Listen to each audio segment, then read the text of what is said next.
مالك يوم الدين إياك نعبد وإياك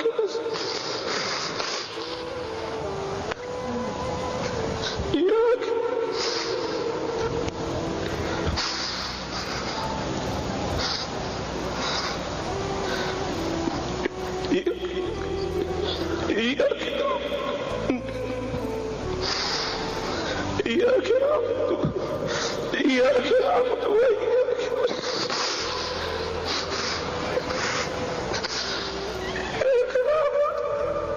إياك نعبد وإياك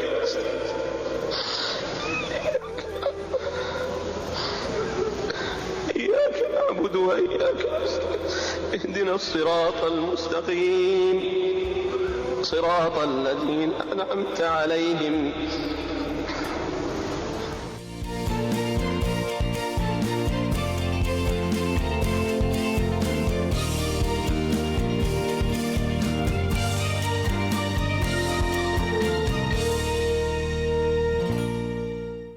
أعوذ بالله من الشيطان الرجيم بسم الله الرحمن الرحيم الحمد لله رب العالمين والصلاة والسلام على أشرف الأنبياء والمرسلين وعلى آله وصحبه أجمعين أما بعد إياك نعبد وإياك نستعين. Hanya Engkau tempatku memohon pertolongan dan hanya Engkau tempat aku sembah. Inilah kata-kata yang diungkapkan ketika mana mereka sedih. Tidak ada lagi jemaah yang hadir ke masjid, tidak ada lagi jemaah yang membanjiri Masjidil Haram. Dan di saat itulah kepiluan, kesedihan melanda jiwa setiap umat Islam. Apa khabar penonton-penonton sekalian? Mudah-mudahan semuanya di dalam lindungan dan rahmat Allah Subhanahu wa taala. Bersama dengan anda semua, saya Dai Aiman, insya-Allah pada hari ini dalam program Tanyalah Ustaz, biar tahu jangan keliru. Dan insya-Allah ada banyak perkara yang dapat kita bicarakan di dalam dada-dada akhbar yang menceritakan tentang keadaan bagaimana kerinduan kita sebagai seorang Islam kepada rumah Allah Subhanahu wa taala. Tidak lagi berkumandangnya azan, tidak lagi kita melihatkan jemaah hadir ke masjid, hanya terdengar azan yang dikumandangkan. Tetapi inilah hakikatnya bahawa kita perlu lihat bahawa betapa bahayanya COVID-19. Jadi, jangan lupa kita amalkan hand sanitizer dan juga kita memakai topeng muka dan kita mengamalkan jarak social distance, tersyasyul pula pagi-pagi ni kan, mengamalkan penjarakan sosial. Jadi kita boleh lihat di kaca TV anda berkaitan dengan apa yang disebutkan di dalam dada-dada akhbar yang cukup memilukan jiwa kita. Silakan.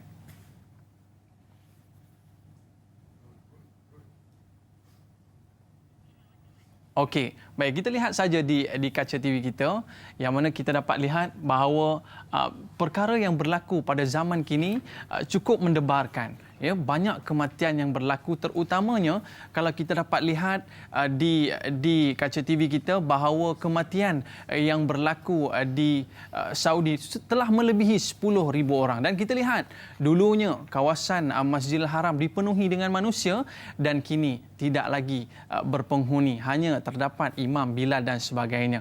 Jadi pada hari ini kita akan membicarakan tentang kesedihan yang berlaku pada jiwa kita. Dan insya-Allah pada hari ini kita akan merungkaikan kesedihan ini.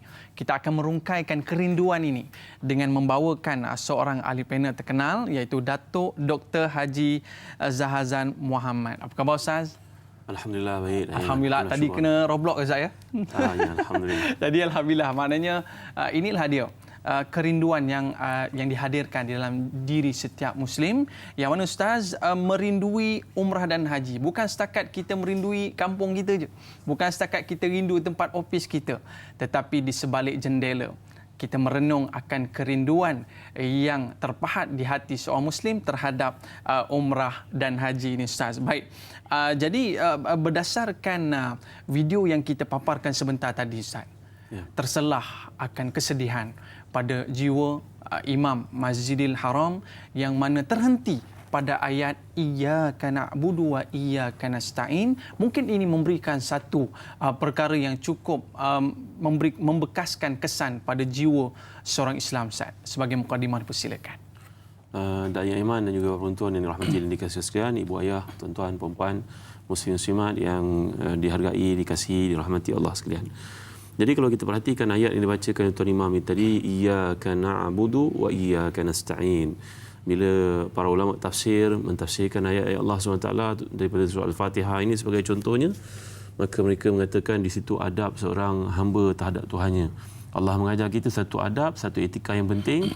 Bila kita nak minta tolong kepada Allah, kita kena beribadah kepadanya terlebih dahulu.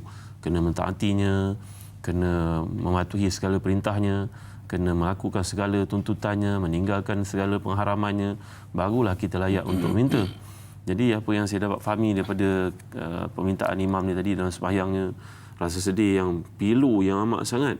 Sebagaimana sebahagian besar daripada kita juga yang sebelum ni rajin pergi ke masjid, tapi pada hari ini kita mendengar azan tapi kita tak boleh pergi masjid. Allah.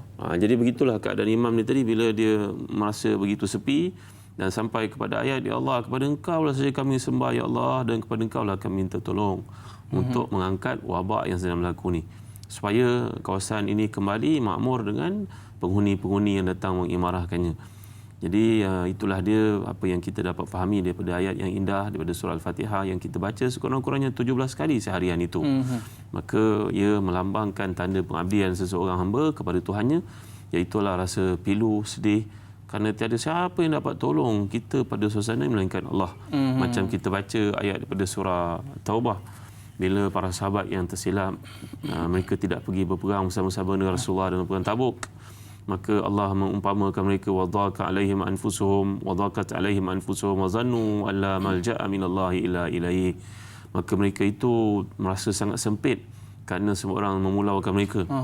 Lalu mereka meyakini tiada tempat untuk melarikan diri melainkan hanyalah kepada Allah semata-mata. Maknanya inilah yang perlu kita lihat dalam ayat tersebut, membekaskan bahawa hanya kepada Allah tempat kita bergantung, Ustaz. Baik, selepas ini kita nak bicarakan tentang bagaimanakah sejarah umat Islam, umat manusia tidak dapat menunaikan umrah dan haji itu sendiri, Ustaz. Dan saya yakin dan percaya penonton yang dirahmati Allah Subhanahu Wa Taala yang ingin bersama dengan Al-Fadhil Ustaz, boleh call kita di talian bebas tol 1-800-8816-77 ataupun WhatsApp kita di talian 0111-233-6480 atau terus ke Facebook Tanyalah Ustaz TV3. Baik Ustaz, kita melihatkan sekarang ini Masjidil Haram sunyi daripada jemaah. Dan mungkin Ustaz boleh cerita sebagai mukadimah pertemuan kita pada hari ini berkaitan dengan sejarah umat manusia tidak dapat menunaikan ibadah umrah dan haji, Ustaz. Silakan. Daya iman dan juga para penonton yang dirahmati dan dikasihi sekalian, kalau kita perhatikan dalam sejarah, sepanjang sejarah, bahawa Kaabah ni menjadi tempat yang penumpuan sekalian manusia sejak daripada zaman Nabi Ibrahim lagi. Bila Nabi Ibrahim berkata kepada Tuhannya, wahai Tuhan, aku meletakkan puteraku dan isteriku di tempat yang jauh daripada manusia ini. Lalu Nabi Ibrahim minta kepada Allah, faja'al afidatan minan nasi tahwi ilaihim, maka warzuqhum minas samarat. Wahai Tuhan, jadikan walaupun aku tiada di situ, tetapi hati manusia bertumpu ke situ, melekat di situ, dan berilah mereka yang datang ke situ makan buah-buahan daripada berbagai-bagai jenis. Ini kalau kita perhatikan bagaimana Nabi Ibrahim AS, bila kita menyurut kembali sejarah tersebut, Nabi Ibrahim berkahwin dengan Sarah, tidak dikurniakan anak. Kemudian Sarah menghadiahkan untuk suaminya Ibrahim pembantu mereka namanya Hajar. Maka dapat anak sebagai satu takdir Allah untuk dilakukan pengasingan itu. Berlaku rasa cemburu di antara mereka, terutamanya Sarah terhadap Hajar. Maka Nabi Ibrahim telah diperintahkan Allah SWT untuk memindahkan Hajar bersama dengan Ismail, putera yang baru dikurniakan Allah kepadanya itu, ke bumi yang jauh daripada manusia namanya Makkah. Maka Nabi Ibrahim pun bawa pergi perjalanan yang jauh. Bayangkan dari Palestin menuju ke Mekah. Pada zaman itu perjalanan yang sangat mencabar. Sampai di situ, maka Nabi Ibrahim meninggalkan isterinya dengan Ismail. Tidak ada bekalan melainkan sedikit sahaja. Maka wanita yang sangat hebat ini berkata pada suaminya, wahai Ibrahim, kenapa engkau tinggalkan kami di sini, wahai Ibrahim? Nabi Ibrahim tidak mampu menjawab kerana dalam matanya bergenangan dengan air, menanti waktu untuk turun jatuh. Nabi Ibrahim tidak mampu menoleh. Maka isteri bertanya lagi, Ibrahim, mengapa tinggalkan kami di sini wahai Ibrahim? Nabi Ibrahim tidak boleh menjawab. Sehingga kali ketiga, adakah Allah wahai Ibrahim? Kuatnya semangat wanita ini. Maka jatuhlah air mata Nabi Ibrahim ke pipi. Itu sebab setengah pendapat dalam bahasa Arab mengatakan dinamakan sebagai bakah. Kerana ia menandakan air mata yang berguguran. Satu nama lain bagi Mekah, Ustaz. Ya. Jadi dalam konteks ini Nabi Ibrahim pun meninggalkan Nabi Ismail dan bersama ibunya. Mereka hanya bertemu dalam hadis mengatakan beberapa kali saja, mungkin lebih daripada itu. Pertama, ketika Allah SWT memerintahkan kepada Ibrahim AS untuk menyembelih puteranya Ismail. Dan kedua, bila melihat Nabi Ismail sudah berkahwin, Allah minta Nabi Ibrahim datang untuk menegurnya kerana wanita itu tidak layak diperistrikan kerana kelemahan-kelemahan tertentu. Kemudian setelah berkahwin yang baru, Nabi Ibrahim datang lagi ziarah kali ketiga. Dan nampaknya wanita yang diperistrikan oleh puteranya itu, menantunya itu seorang wanita yang salihah yang layak menemani kehidupan seorang yang bakal menjadi Nabi. Maka Allah SWT dalam perintahnya kepada Ibrahim melihat tata cara kelakuan tindakannya, maka dia redha ini wanita salihah, muslihah. Iaitulah bila ditanya kepada menantunya tak kenal dia ya, dai. Dalam konteks hadis menceritakan mereka berjauhan, tak pernah jumpa. Maka ditanya soalan-soalan, ternyata menantu itu jawab dengan baik, kehidupan kami baik, segalanya cukup, suami pun baik. Maka Nabi Ibrahim pesan kepadanya, nanti suami pulang katakan kepadanya, kekalkan bendol rumah ini. Bendol ni ashabatul bait, maknanya menggambarkan kekalkanlah dia sebagai isterimu. Maka Nabi Ismail pun pulang selepas ayahandanya Ibrahim tidak ada di situ lagi. Dan bila tanya kepada isinya berkata tadi ada seorang lelaki yang tua datang dia salam ke abang, dia tanya itu dan ini, dan dia akhirnya jawab, kekalkanlah bendol rumah ini. Maka Nabi Ismail memahami mesej daripada ayahandanya Ibrahim bahawa wanita itu layak dikekalkan. Kemudian Nabi Ibrahim datang bertemu kali keempat dalam hadis mengatakan, dan ketika itulah Allah SWT menurunkan ayat wa idh yarfa'u Ibrahimul qawa'ida minal baiti wa Ismail Rabbana taqabbal minna innaka antas samiul alim Rabbana waj'alna muslimaini laka wa min dhurriyyatina ummatan muslimatan lak wa arina manasikana wa tub alaina innaka antat tawwabur rahim. Ketika Nabi Ibrahim sampai kali keempat, maka berlakulah seperti mana apa yang berlaku di antara seorang anak yang tak berjumpa dengan ayahnya, mereka berpeluk-pelukan. Pada masa itu sudah tentu Hajar isterinya telah meninggal dunia. Maka Nabi Ibrahim pun membangunkan Kaabah bersama dengan puteranya Ismail, dan doa mereka dalam ayat itu, ya Allah, kata para ulama tafsir, Allah suruh mereka buat satu kerja yang berat, berpisah, ujian Nabi Ibrahim ni berat belaka. Tiba pada waktu itu ketika diperintahkan untuk bangun Kaabah, Nabi Ibrahim buat perintah Allah exactly apa yang Allah minta itu, tapi di hujungnya Nabi Ibrahim kata pada Tuhannya, Rabbana taqabbal minna innaka antas samiul alim. Kalau kita faham bahasa Arab, susu galu ayat itu sangat indah. Dah kena pisah dengan anak, dengan isteri, macam-macam ujian lain, berbelas-belas ujian Nabi Ibrahim alami. Kemudian bila datang Allah suruh bangunkan Kaabah berdua, maka mereka bangun Kaabah. Di hujungnya, wahai Tuhan, ini yang mampu aku buat, aku serahkan kepada Engkau, terimalah daripada kami. Allah mulianya akhlakmu wahai Nabi Allah Ibrahim, kamu buat satu perintah yang Allah suruh, di hujungnya dalam perintah itu pun kamu minta kepada Allah keampunan, minta kepada Allah terima ibadah yang kau lakukan. Jadi ini di antara sejarah Kaabah yang perlu kita tahu. Dan kemudian dia melalui zaman-zaman kegemilangannya. Bila Bani Juruhum datang, kemudian datangnya selepas itu Bani yang lain, mereka saling, siapa yang kuat mereka akan dapat mendominasi Kaabah. Sampailah kepada zaman Nabi kita sallallahu alaihi wasallam, bila datang Abraha dengan tenteranya cuba untuk merobohkan Kaabah kerana melihat ia merupakan tarikan ekonomi yang penting, nak mengalihkan pandangan para peniaga supaya datang ke Yaman. Mereka membuat kulai di Yaman, Kaabah di Yaman, tapi Allah Taala telah hancurkan mereka dengan gambaran daripada surah Al-Fil yang kita baca. Kemudian pada zaman Nabi kita sallallahu alaihi wasallam, golongan Quraisy menyembah patung-patung berhala keliling Kaabah. Para ulama berkata mulianya Kaabah, iaitulah orang Arab tidak pernah menyembah Kaabah. Mereka tidak menyembah Kaabah. Mereka menyembah patung berhala yang ada keliling Kaabah. Mereka tak pernah menyembah Hajar Aswad. Dan pada hari ini ditanya kepada orang-orang alim, apakah rahsianya Allah menjadikan wabak ini berlaku? Baik Ustaz.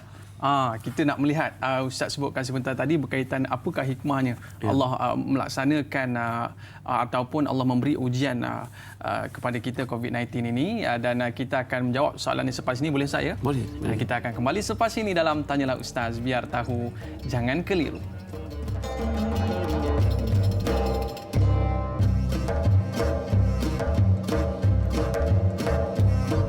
Inni a'udzubika minal barasi wal jununi wal juzami wa min sayyi'il asqam. Ya Allah, ya Tuhanku, aku berlindung denganmu ya Allah daripada penyakit sopak, gila, kusta dan penyakit-penyakit yang buruk. Amin ya rabbal alamin.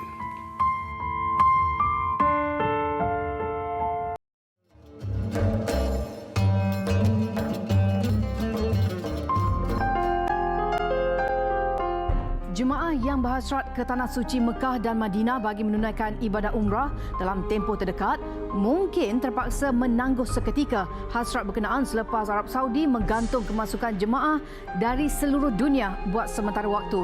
Keputusan itu diumumkan oleh Kementerian Luar Arab Saudi dalam satu kenyataan. Penggantungan yang bersifat sementara itu dibuat sebagai langkah mengekang wabak COVID-19 yang melanda puluhan negara serata dunia ketika ini. Setakat ini, belum ada tempoh tertentu yang dimaklumkan oleh Kerajaan Arab Saudi mengenai jangka masa penggantungan kemasukan terbabit dikuatkuasakan. Dalam kenyataan berkenaan, larangan kemasukan itu tertakluk kepada ibadah umrah di Masjidil Haram dan ziarah Masjid Nabawi di Madinah. Selain itu, larangan perjalanan keluar dan masuk juga dikuatkuasakan ke atas semua negara yang termaktub dalam Dewan Kerjasama Teluk atau GCC. Alhamdulillah, inilah yang kita lihatkan keadaan ketika mana saat Masjidil Haram mula dikosongkan, jemaah mula dihentikan daripada mendatangi Masjidil Haram. Jadi Ustaz, tadi kita berhenti seketika. Ya, mohon maaf Ustaz, terpotong pula tadi. Ya, sebab apa Ustaz? Sebab kita nak melihatkan bahawa mungkin ada signifikannya daripada COVID-19 ini dengan kisah yang Ustaz ceritakan sebentar tadi. Nabi Ibrahim diperintahkan untuk membina Kaabah. Dan sebelum itu Ustaz, sahabat kita di Facebook ada bertanyakan soalan kaitan dengan perkara ini daripada Kasih Nurul Shah. Assalamualaikum Ustaz dan dai serta penerbit. Tanyalah Ustaz, selamat menyambut Ramadan semua. Pada setiap tahun Mekah dan Madinah memang tak sunyi untuk umat Islam mengerjakan umrah dan haji. Tapi dengan keadaan sekarang sunyi tanpa penghuninya, tentulah terasa sedih, pilu. Tentu ada hikmah di sebaliknya. Soalan saya, adakah kerana kerakusan manusia itu sendiri yang mementingkan diri sendiri tanpa menjaga adab-adab ketika berada di tanah suci? Apakah ini tanda Allah murka dengan hamba-hambanya yang alpa, lalai, cuai dalam menjaga adab dan sebagainya? Dan menjadi iktibar buat umat Islam. Mohon pencerahan daripada Ustaz. Terima kasih. Wassalam. Dipersilakan Ustaz. Apa jua masalah yang berlaku dalam kehidupan pada ini, wa ma asabakum min musibatin fabima kasabat aydikum wa ya'fu an katsir. Allah firmankan, apa sahaja yang menimpa kamu sebenarnya kerana dosa-dosa kamu, dan dengan sebab itu Allah mengampunkan pada banyak kesalahan-kesalahan yang kamu lakukan yang kamu tidak tahu. Begitu juga dalam ayat pada surah Ar-Rum bila Allah nyatakan zaharal fasadu fil barri wal bahri ma kasabat aydin nas. Allah menimpakan ke atas manusia ni berbagai bentuk kerosakan dan juga kemusnahan yang berlaku, zahirnya segala masalah yang berlaku, wabak dan sebagainya, banjir, macam-macam perkara yang menimpa manusia dengan musibah-musibahnya, ia merupakan tanda kerosakan yang dimulakan di tangan-tangan manusia. Mana kelakuan manusia itu sendiri. Supaya Allah merasakan kepada mereka bahana tindakan mereka itu supaya mereka kembali kepada Allah. La'allahum yarji'un. Jadi dalam konteks yang lebih umum, kalau kita perhatikan musibah yang berlaku, tak lain tak bukan, sebagai seorang beriman kita yakin ada hikmah di sebaliknya. Satu daripadanya, Allah Ta'ala kenakan hukuman itu untuk manusia, untuk mereka sedar, untuk mereka kembali kepada Allah SWT. Kerana dalam hadis mengatakan bahawa kalau tidak tiga perkara, maka manusia ini tidak akan menundukkan kepalanya. Sombong dia. Yang pertama apa dia? Yang pertama sakit. Yang kedua, mati. Ya. Ini antara perkara-perkara yang akan menyebabkan manusia menundukkan kepalanya. Dan juga yang ketiga, kemiskinan. Bila berlaku kemiskinan, semua orang kembali pada Allah, berdoa, memohon kepada Allah. Begitu juga kalau kematian, barulah mereka sedar bahawa betapa berkuasanya Allah. Dan begitu juga kalau sakit, barulah mereka menundukkan kepala, tanda meminta kepada Allah restunya, ridhanya, dan juga keampunan daripadanya. Jadi apa yang berlaku dalam suasana sekarang tak lain tak bukan kerana kesilapan kita. Marilah kita bertaubat kepada Allah, betulkan apa-apa yang berlaku dan bertaubat kepadanya dengan sebenar-benarnya. Baik Ustaz. Ustaz dah sebut dan kita dapat lihat dalam ayat suci Quran surah At-Tin ayat yang pertama yang menyebutkan tentang wahadzal baladil amin, yang mana menyebutkan tentang satu jaminan pada Allah SWT, menyebutkan bahawa ini sebuah negeri yang aman. Sedikit pencerahan pada Ustaz. Ayat ini watin wa zaitun wa turi sinin wa hadzal baladil amin.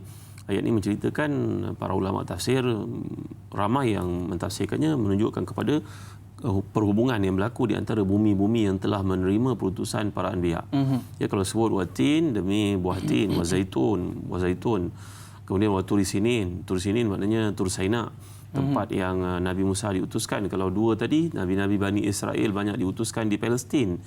Seperti Nabi Daud, Nabi Sulaiman, ramai Nabi, Yahya, Zakaria. Kemudian wahadzal baladil amin, bumi yang penuh dengan keberkatan ini, bumi yang penuh dengan keselamatan, bumi yang penuh keamanan. Maksud keamanan ini merujuk pada dua.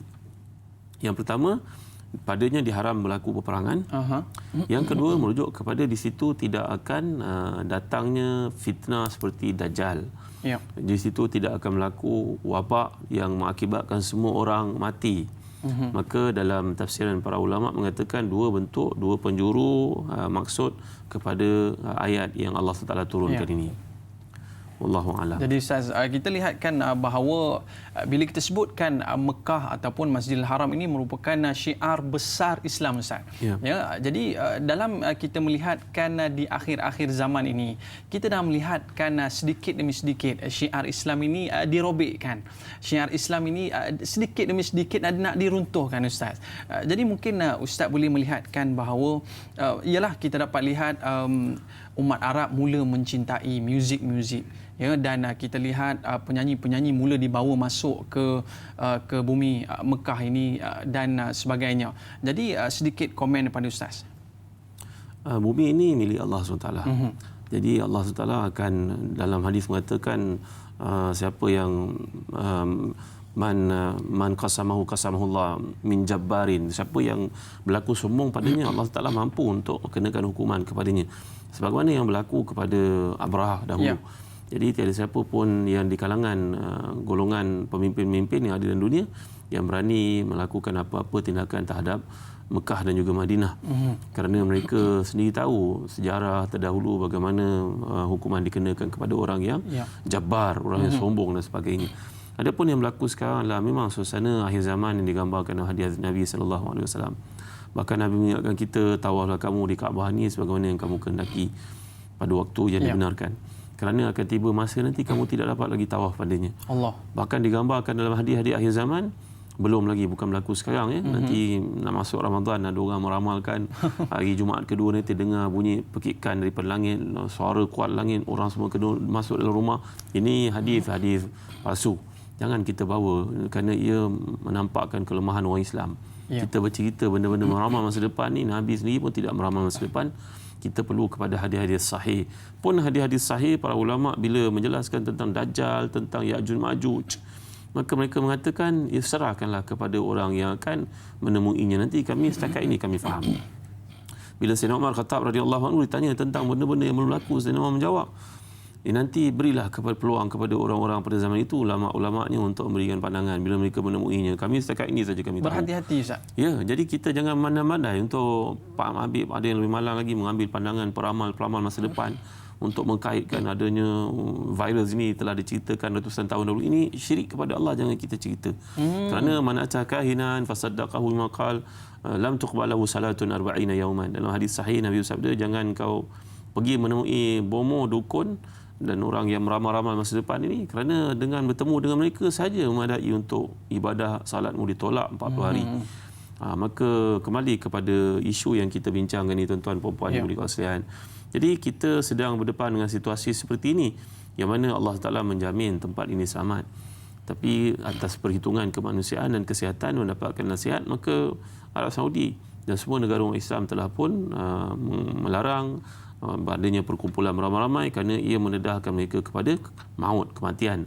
Kerana salah satu tugasan Islam, maqasidnya untuk datang menyelesaikan masalah manusia, satu daripada menjaga nyawa. Maka nyawa adalah perkara yang penting. Menjaga akal, menjaga keturunan, menjaga harta, ini antara tanggungjawab agama itu didatangkan untuk menyelesaikan perkara-perkara tersebut. Bahkan ketika zaman Sayyidina Umar Khattab radhiyallahu anhu, Sayyidina Umar pernah melepaskan orang yang patutnya dihukum kerat tangannya kerana mencuri. Kerana pada zaman itu berlaku kemarau yang berleluasa. Jadi bila berlaku kemarau itu, orang mencuri bukan untuk tujuan mewah, tapi mencuri kerana nak lepaskan nak hidup. Nak bagi anak isteri makan. Maka suasana itu telah pun menyebabkan Sayyidina Umar berhukum tidak wajib dilaksanakan hukuman Islam. Jadi ini antara maqasid yang penting untuk orang Islam faham. Ya, maknanya bukannya satu perkara yang kita nak menunjukkan bahawa kita saja nak mengosongkan, tapi disebabkan darurat itu sendiri saya. Dan selepas ini Ustaz, kita nak bersama dengan sahabat kita yang tidak dapat melaksanakan ibadah umrah tu Ustaz.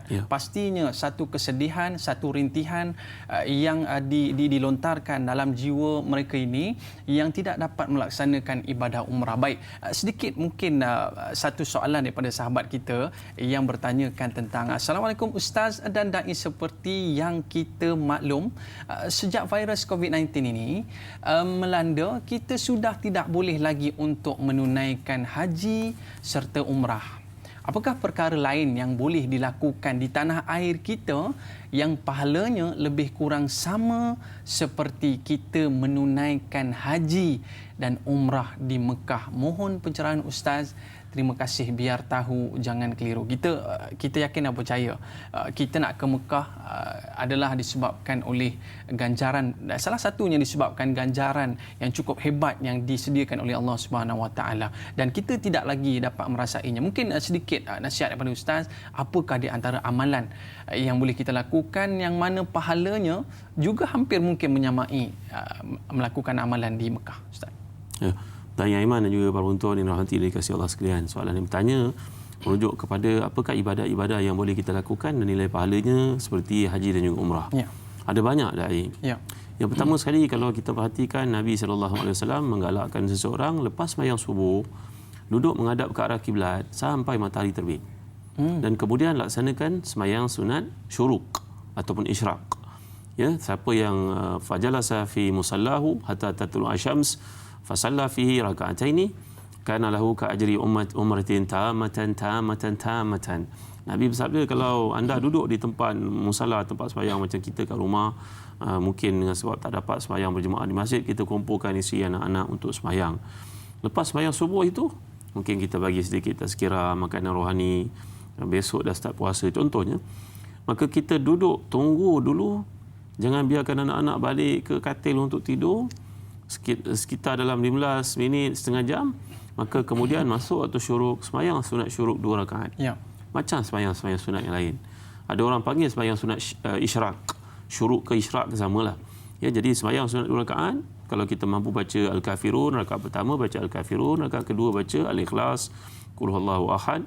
Maka dalam hadis ini menyatakan bahawa bagi kamu pahala menunaikan umrah lengkap kata Nabi kita sallallahu alaihi wasallam. Dalam hadis yang lain Nabi bersabda pahala haji lengkap.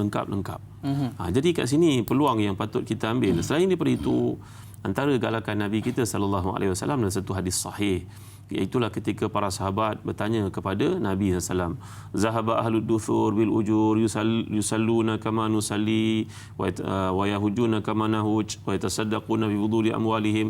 Wa Rasulullah, orang-orang kaya ni punya kelebihan ke atas kami, wahai Nabi SAW. Mereka mampu sembahyang, kami sembahyang, mereka sembahyang. Mereka beribadah, kami beribadah. Kami buat haji, mereka buat haji. Tapi mereka ada duit banyak ataupun harta banyak untuk disedekahkan. Kami tak punya apa-apa, wahai Rasulullah. Maka Rasulullah telah menganjurkan kepada para sahabat yang prihatin untuk dapat pahala macam orang kaya ini, supaya banyakkan tasbih. Subhanallah. Alhamdulillah. Wa la ilaha illallah wallahu akbar. Namanya tahlil. Tahlil ni ucap la ilaha illallah. Kalau kita orang Melayu sebut tahlil ni ada koleksi doa-doa dibaca ketika orang meninggal dunia dan sebagainya. Tak, tahlil maknanya ucapan la ilaha illallah. Bagi kamu pahala lebih daripada orang itu. Jadi ini antara kemuliaan zikrullah. Yang ketiga, dai iman dan penonton sekalian, dalam hadis mengatakan bila datang seorang berjumpa dengan Anas bin Malik radhiyallahu anhu selepas Nabi wafat. Anas bin Malik ini seorang sahabat Nabi yang bijak, yang alim, yang kaya. Maka dia menceritakan tentang kehidupannya yang kena jaga ibunya. Maka jawapan daripada Anas bin Malik kepada lelaki ini, anta hajjun wa mu'tamirun wa mujahidun. Engkau telah menjaga ibumu, engkau cerita pada aku kan. Sekarang aku beritahu pada engkau, pahala menjaga ibumu, berkhidmat untuknya, bersabar di atas kelemahannya, memberi makan kepada dia, itu pahala seumpama engkau menunaikan ibadah haji, engkau menunaikan ibadah umrah, dan engkau berjihad di jalan Allah Subhanahu Wa Taala. Jadi ini antara keutamaan untuk kita melaksanakan kerja baik birrul walidain ini, sehingga Nabi SAW, Anas bin Malik berkata, tentulah daripada pesan Nabi, dia tidak akan bercakap satu hukum melainkan tentulah disalurkan oleh Nabi SAW, iaitu menjaga ibu ayah adalah mendapat pahala seperti seorang menunaikan ibadah haji dan juga umrah. Lagi yang keempat, dalam hadis mengatakan bahawa galakan untuk menunaikan hajat ataupun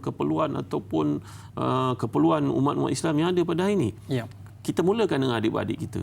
Kita boleh transfer duit kepada mereka, mungkin nak masuk Ramadan, mungkin mereka perlukan duit, mereka tidak meminta pada kita, tapi kita tahu anaknya ramai, kerjanya mungkin tersekat dalam musim MCO ni. Jadi ini antara 4 perkara utama yang boleh kita lakukan, dan pahalanya kata para ulama sama seperti melaksanakan ibadah haji ataupun umrah, malahan mungkin lebih bergantung kepada keikhlasan dan kualiti niat kita. Walaupun kita duduk berjauhan saya, banyak amalan yang boleh kita lakukan. Yang paling tersentuh sekali adalah bila mana Ustaz menyebutkan kita menyantuni ibu dan ayah kita. Walaupun kita berjauhan, banyak perkara yang boleh kita lakukan. Baik Ustaz, tadi kita ada sebutkan tentang kita akan bersama dengan Nur Syahira, seorang jemaah yang tidak dapat melaksanakan ibadah umrah. Dah bertahun-tahun mungkin impiannya telah mencipta impian untuk pergi menunaikan umrah, tetapi tidak kesampaian. Tapi kita berehat dulu seketika Ustaz. Kita kembali selepas ini dalam Tanyalah Ustaz, biar tahu jangan keliru. Labbaik Allahumma labbaik, labbaik la syarika lak labbaik, innal hamda wa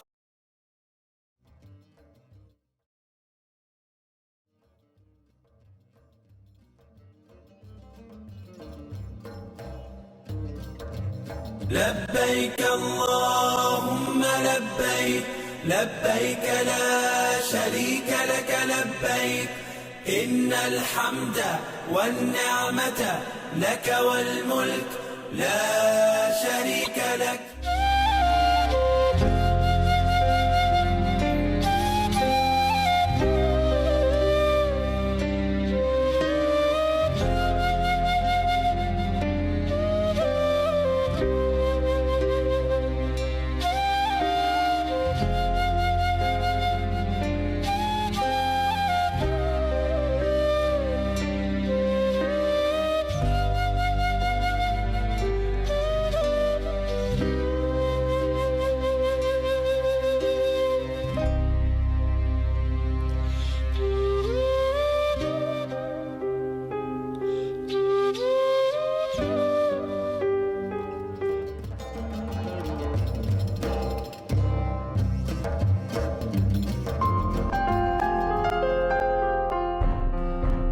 Rakyat Malaysia yang gagal menunaikan umrah berikutan larangan kerajaan Arab Saudi bagi membendung penularan wabak COVID-19 dijadualkan tiba di lapangan terbang antarabangsa Kuala Lumpur KLIA jam 3 petang ini.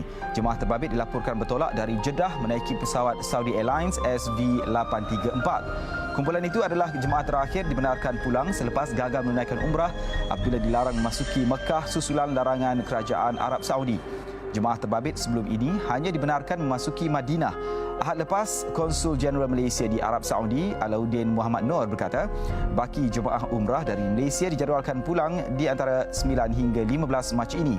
Ia disebabkan ada di antara mereka menggunakan visa pelancong, iaitu datang ke Arab Saudi secara individu dan tanpa menggunakan ejen.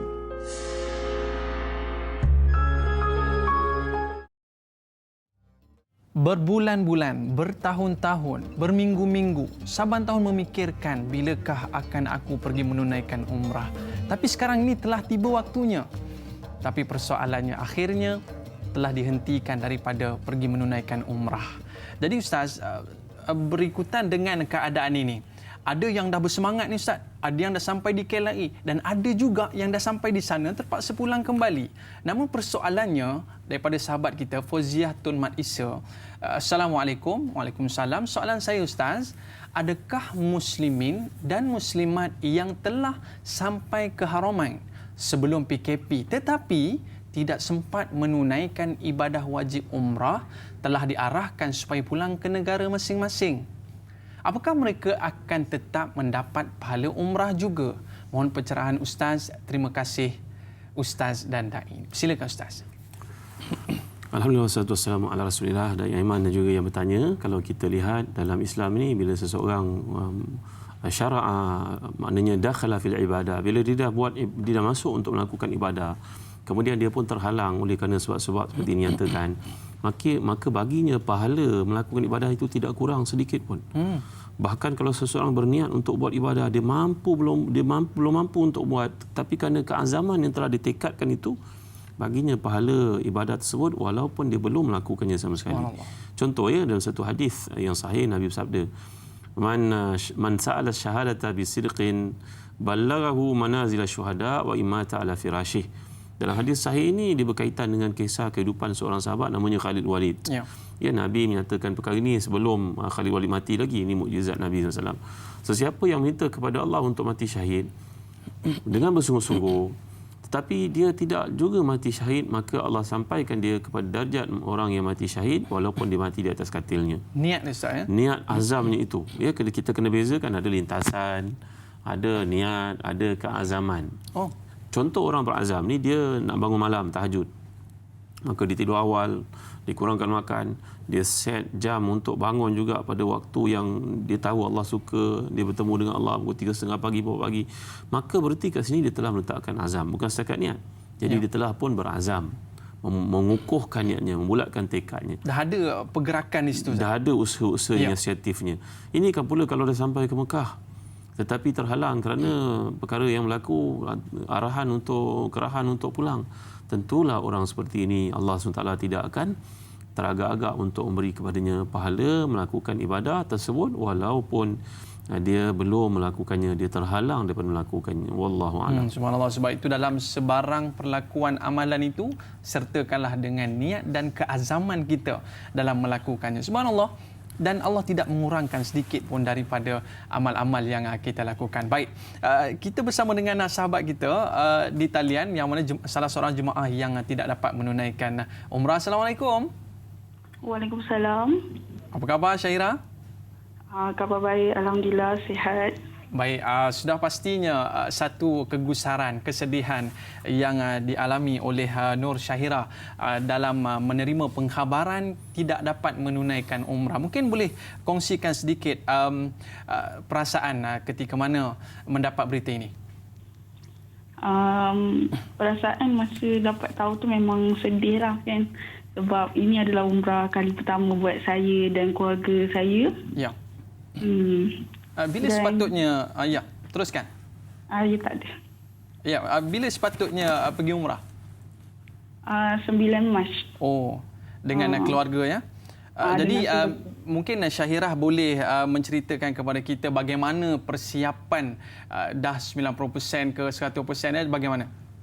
Persiapan masa tu ikutkan dah 100% lah. Sebab 9 Mac tu tak jauh pun dengan tarikh yang ditangguhkan tu. Memang beg pun ke semua dah letak dekat ruang tamu. Dengan kita sendiri pun dah bersedia lah. Dah tak sabar-sabar nak pergi. Dan sebaik saja dapat berita yang cukup mendukacitakan ini, bagaimanakah Nur Syahira dapat menerima berita tersebut? Silakan. Saya hanya menerima berita tu dengan sabar je lah. Dan anggap itu permulaan kita kan untuk mendapat ganjaran daripada Allah. Macam tu je lah yang saya fikir. Kita pun kena fikir positif juga. Muhasabah diri, fikir yang baik-baik je lah. Baik, Nur Syahira, mungkin Nur Syahira boleh berikan satu pelajaran kepada kami semua. Apakah hikmah yang mungkin Nur Syahira merasakan daripada penangguhan umrah ini sendiri? Hikmah yang saya dapat daripada ini, saya rasa kita pun jadi manusia boleh untuk muhasabah diri, fikir yang baik-baik kan. Lepas tu boleh tingkatkan lagi amalan lah. InsyaAllah satu masa nanti pun akan dapat pergi juga. Sebab saya pun redha dengan penangguhan ni dan mengharapkan hikmah Allah lah yang lebih besar selepas ini. Mungkin ada sedikit harapan yang diletakkan oleh Nur Syahira. Mungkin harapan untuk pergi pada masa akan datang? Harapan saya semoga, yang pertama memang semoga wabak virus COVID-19 ni segera berakhir. Amin. Dan semoga saya dan keluarga ni dipanjangkan umur serta dapatlah untuk menunaikan umrah, dan semua umat Islam yang mana yang memang nak pergi umrah dan haji yang masing-masing pun sama kan nasib macam saya. Saya harap macam itulah. Harap satu masa nanti bila dah tiba masanya memang kita dapat menunaikan ibadah tu, insya-Allah. Amin amin ya rabbal alamin. Terima kasih Nur Syahira.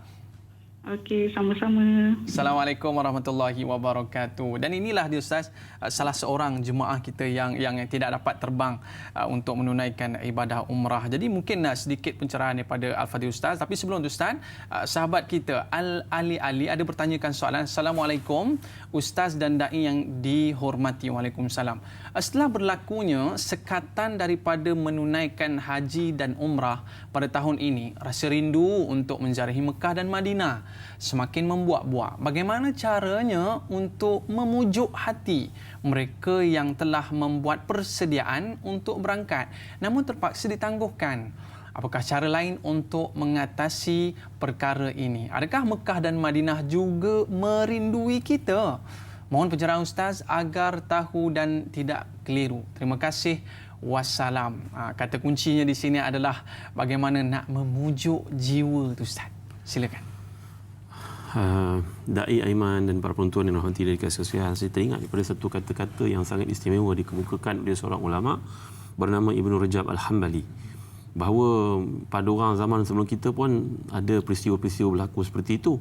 Ya, seperti berlakunya banjir di Mekah, seperti ada satu zaman ketika umat Islam lemah, maka golongan Karamitah ni adalah golongan Syiah yang banyak sangat menimbulkan kesulitan kepada orang Islam.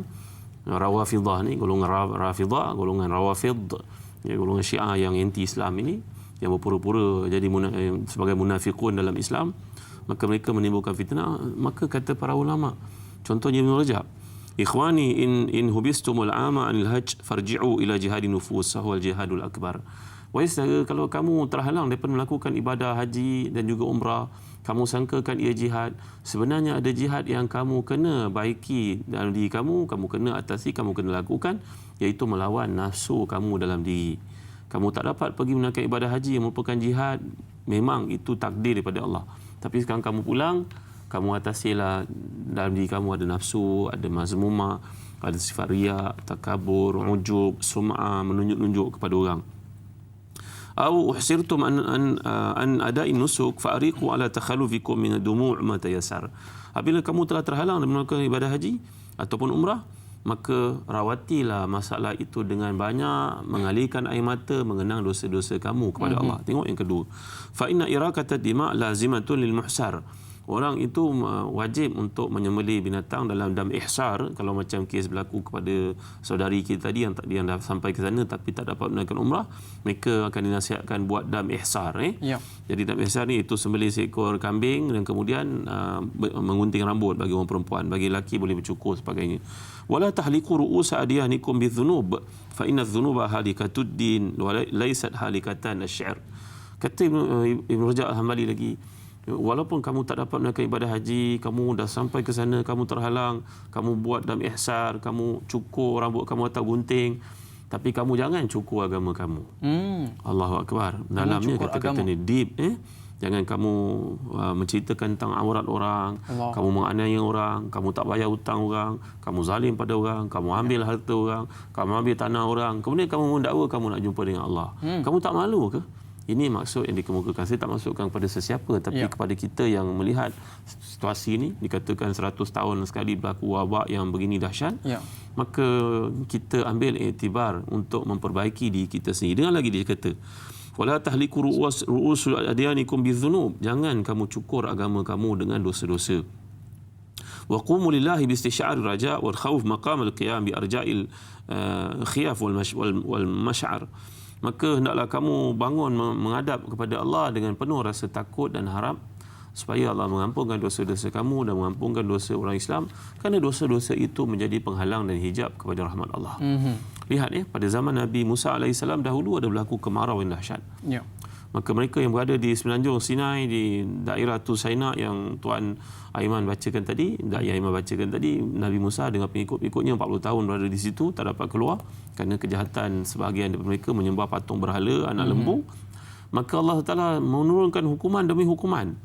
Ada darah, ada katak, buka periuk katak, tidur di atas katil katak, dafadi Allah sebut dalam Al-Quran Karim, ujian diturunkan mereka. Ada yang suasana berdarah, buka periuk nak makan, bayangkan darah, kerana mereka ingkar pada seruan Nabi Musa. Akhirnya Allah turunkan kemarau. Bila kemarau itu berlaku, maka Jibril AS datang mewahyukan kepada Musa AS, kata, wahai Musa, sungguhnya dosa seorang daripada umat engkau ni yang 40 tahun buat dosa-dosa besar tapi dia tak bertaubat, maka Allah tidak menerima doa kamu selagi dia ada di situ. Nabi Musa pun terus buat pengumuman kepada siapa yang buat dosa besar 40 tahun, melakukan dosa-dosa besar yang Allah murka, sekarang Allah halang, terhijab rahmatnya daripada turun, dan kita ditimpa musibah sekarang. Ayo wahai melakukan dosa besar, pergilah keluar ke tempat lain, tiada tempat untukmu dalam rahmat Allah di tempat kami ini. Allahu Akbar. Nabi Musa buat pengumuman. Peristiwa ini dikemukakan oleh Imam Ibn Qudamah dan kitabnya Tawabin. Dihalau begitu, Ustaz? Dihalau. Maka Nabi Musa pun menanti kelibat itu keluar untuk supaya hujan turun, rahmat Allah kembali. Tak ada seorang pun yang bangun. Tiba-tiba sekonyong-konyongnya hujan turun dengan lebat. Lalu Nabi Musa pun menjadi hairan. Bertanya dia kepada kekasihnya Jibril AS. Wahai Jibril, tadi engkau pesan supaya orang itu keluar kan? Aku tunggu tak ada siapa pun keluar. Kenapa pula Allah turunkan hujan? Lalu Jibril menjawab, wahai Musa, sebenarnya Allah hendak engkau sampaikan kepada si fulan itu, dia berdosa dan dia kena bertaubat pada Allah. Dengan sebab dosanya itu, dia terhalang daripada rahmat, dan semua orang terhalang daripada rahmat. Jadi oleh kerana dia malu yang amat sangat untuk bangkit meninggalkan perhimpunan itu, nanti orang kata inilah gerangannya yang tak tahu malu. Besok dengan siapa orang nak berkahwin dengan anaknya, bagaimana orang melihat isterinya. Maka dia menjadi malu, dia menutup wajahnya dalam keributan waktu orang semua sedang menangis, binatang mati kepanasan. Dia berdoa kepada Allah dalam tekupan tangannya itu, minta kepada Allah keampunan.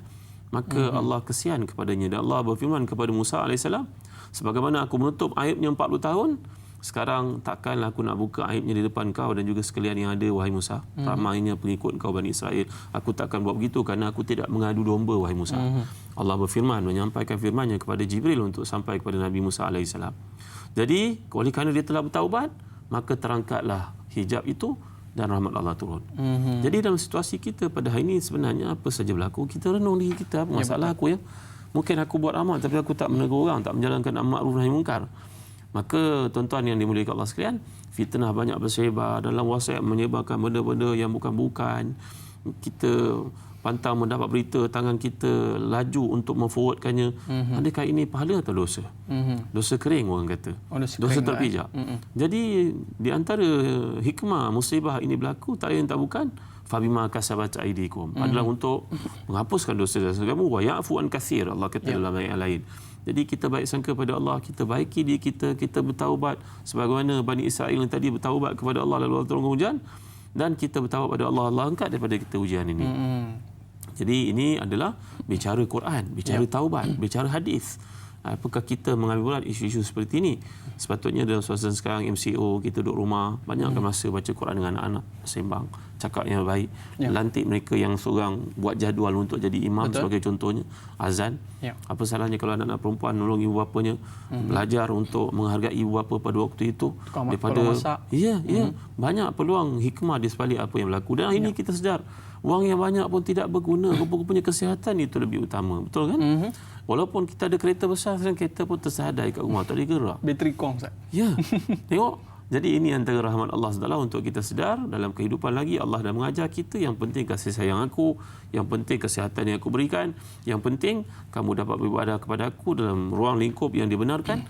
Itu semua adalah pahala yang patut kita rebutkan. Maknanya Ustaz, kita jangan menunding jari kepada siapalah yang bawa virus ni. Tapi sebenarnya yang Ustaz sebutkan sebentar tadi adalah kita perlu melihat pada diri kita apakah dosa yang telah kita lakukan. Dan selepas ini Al-Fadhil Ustaz, kita akan bersama dengan Ustaz Haryanto Rizal Rohman yang mana kita akan bertanyakan kepada beliau tentang isu ini.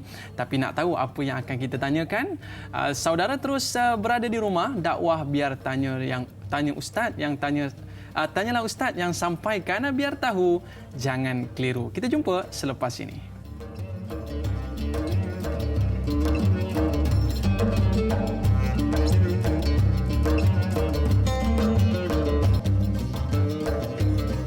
Alhamdulillah, kembali dalam Tanyalah Ustaz, biar tahu, jangan keliru. Mudah-mudahan dengan nasihat dan perkongsian daripada Al-Fadhil Ustaz dapat memberikan kelegaan pada jiwa kita. Dan kepada sahabat-sahabat yang mungkin terlepas untuk saksikan Tanyalah Ustaz, boleh saksikan kita di live Facebook Tanyalah Ustaz. Baik, sahabat kita Nur Hayati Ismail ada soalan di Facebook. Assalamualaikum Ustaz dan Dai serta kru Tanyalah Ustaz. Waalaikumsalam. Sayunya hati dan remuk saat melihat Kaabah ditutup atas arahan Kerajaan Arab Saudi bagi mengekang penularan wabak COVID-19. Bagi mereka yang telah membuat persiapan haji dan umrah, pengkhabaran ini begitu memilukan hati, apatah lagi bagi mereka yang pertama kali mendapat peluang untuk ke sana setelah bersabar menunggu. Soalan saya yang pertama, apakah ini boleh dikaitkan dengan rezeki atau takdir, kerana segalanya dengan izin Allah dan mereka mendapat pahala andai bersabar dan berserah kepada Allah. Terima kasih. Yat, Bandar Tasik Puteri, Rawang, Selangor. Yalah, especially saya orang yang mungkin dah apply untuk nak pergi menunaikan haji dan turn dia tahun ni pula Ustaz. Ya. Tiba-tiba tak jadi. Mungkin sedikit nasihat pada Fadhil Ustaz. Dai Aiman dan juga yang bertanya, ya memanglah ini merupakan takdir daripada Allah SWT. Ya, apa saja yang berlaku dalam kehidupan, kita yakin bahawa ini semua merupakan takdir daripada Allah SWT. Rezeki pula maksudnya rezeki sama ada kita dapat pergi ataupun tidak. Rezeki ni ada macam-macam, rezeki masa, rezeki bentuk wang, rezeki keluarga yang baik, ya, rezeki dalam bentuk hati yang tenang, macam-macam bentuk rezeki yang dikurniakan oleh Allah SWT. Jadi saya teringat lanjutan daripada apa yang disampaikan tadi tentang Ibn Rajab Al-Hambali. Di akhir sekali beliau kata dalam kitab beliau Lataiful Ma'arif, dengar baik ayat ini ada kaitan dengan soalan dikemukakan. Wa man ajaza wa man ajiza an hajil baiti awil baita minhu ba'id falyaqsir rabbal bait fa innahu mimman da'ahu wa rajahu aqrab min hablil warid. Kalau seseorang itu tak dapat pergi kepada Mekah, Mekah ni dipanggil bahasa Arab Al-Bait, Al-Baitil Haram, ada banyak nama Mekah. Ya, Haraman Aminah Allah gambarkan, wa hadzal baladil amin. Banyaknya nama ni kata para ulama adalah kerana merujuk kepada kehebatan sesuatu itu. Macam Allah ada banyak nama. Jadi banyaknya nama menandakan kehebatan, keagungan, keunggulannya. Jadi siapa yang tak dapat pergi ke bait, maka jangan lupa untuk meminta kepada Rabbul Bait. Kata ni sangat mendalam. Kalau kita tak boleh jumpa dengan rumah Kaabah itu, ingatlah kita punya peluang banyak masa untuk bertemu dengan Tuhan kepada Kaabah itu. Bilakah waktunya? Anytime, anywhere. Bahawa kita boleh dapatkan peluang untuk bertemu dengan Allah itu, kerana dalam ayat menggambarkan wa nahnu aqrabu ilaihi min hablil warid. Allah Taala ni lebih rapat, lebih dekat dengan kita dibandingkan urat halkum kita. Bukanlah maknanya kita nak menjisimkan Allah tu satu benda dekat, bukan. Nak menunjukkan rapatnya, dekatnya dan juga dengarnya Allah terhadap kita dan rahmatnya yang banyak kepada kita.